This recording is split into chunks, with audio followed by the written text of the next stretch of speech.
Hello, people of YouTube. My name is Steve Gray, and today I am talking about why people are so freaking angry at Gibson all the time for no reason whatsoever. Well, there's like one reason, but we'll get into that in a couple minutes. So, I don't actually own a Gibson Les Paul. This is just an Epiphone. See, Epiphone, woo, Epiphone Les Paul.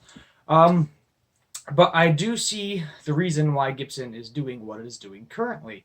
Now, you have traditionalists, what I call, which they are angry that the Les Paul standard model specifically has all the push pull, crazy doohickeys, all the crazy different switches, and basically every option you could ever want if you are a studio or a professional guitarist, which is, I think, what Gibson is kind of catering to. It's somebody that only doesn't want to buy 40 different guitars. Like, maybe they don't want to buy a Strat, a Les Paul, some sort of bass or something. I don't know.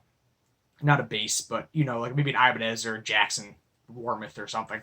But they're catering to a person that wants the Gibson Les Paul sound specifically, and you kind of have all these cool other options. I've seen quite a few videos on these. I've played a couple of the high performance models myself, and I played one of the newer standard models at my local guitar center.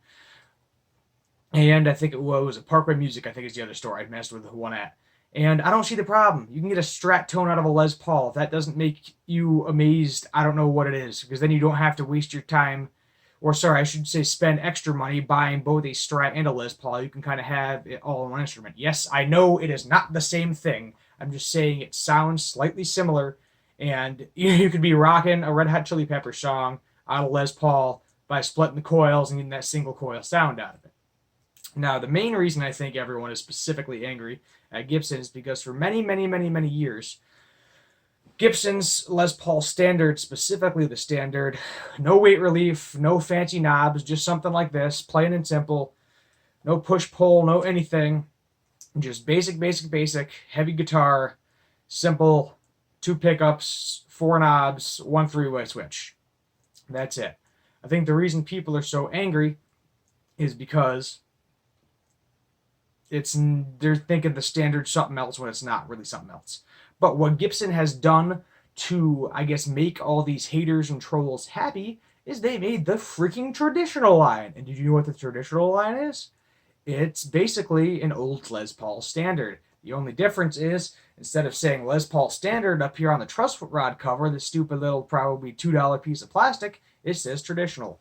So you know what you can do if it really bothers you that much? You go to eBay. You type in Les Paul truss rod cover standard. You hit enter.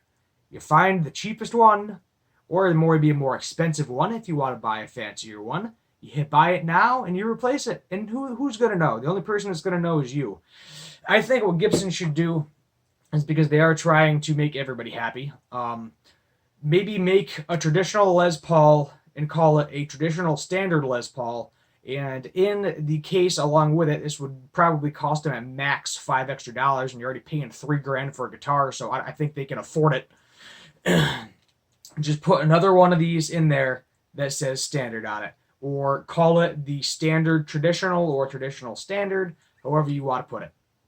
Then make the fancy one, call it something else if that's what you want to do. You could call it the Pro Standard.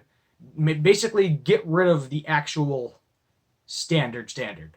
Like, have a standard, but have it like there's like a traditional version of the standard, as I said, where it's all common specs since they've been doing since the 70s, and then have a pro standard, either that or call that model just the standard, and then have the other one be called the standard pro or something.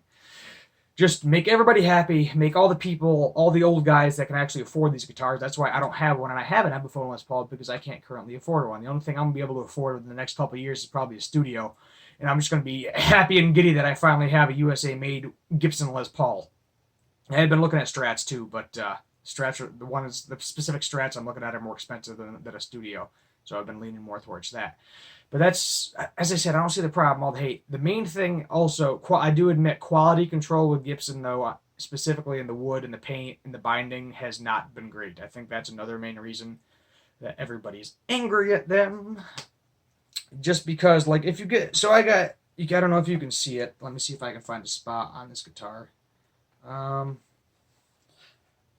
Let's see, you can kind of see it. You're probably not going to be able to see it that well. But anyway, on the binding, you can definitely tell there's a spot where they didn't scrape all the paint off the binding. And if you have a Gibson Les Paul, you're paying $1,000 plus for a guitar, and I'd be pissed too if everything wasn't 100% perfect. This is a decent chunk of money for a chunk of wood. Yeah, there's plenty of man hours in it in electronics, but something like this, same shape, different headstock, you know, I'm paying for that. I'm paying all that extra friggin' money for that craftsmanship and that awesomeness that is going to be a beautiful, perfect Les Paul where the binding's 100% perfect on the neck, headstock, wherever, however type of binding in it. The paint is perfect. There's not a dent, scratch, ding, or paint swirl on that friggin' guitar coming out brand new on the shelf. And that, to me, is why you have the Les Paul that costs so much friggin' money. Now, if they want to take one of those scratch and dent ones, maybe mark it down a couple, $500-$600, and then make it a factory second, that'd be a good idea for Gibson because then they're stops throwing out a bunch of guitars that are perfectly playable. But as I said, the main thing is quality control, obviously, but the other thing is just stupid because it's literally a $2 piece of plastic. And you guys need to stop being whiny little bitches about it. And that's all I'm going to say about that. My name is Steve Gray. This has been what's it, Tuesday? It's a Tuesday talk. What the hell? We'll call it a Tuesday talk. Oh, I think I'm probably stealing that from somebody, but who knows? My name's Steve Gray. Remember to like, subscribe, comment down below, and turn on that little notification bell so you can see all my videos. Thank you. Have a good one.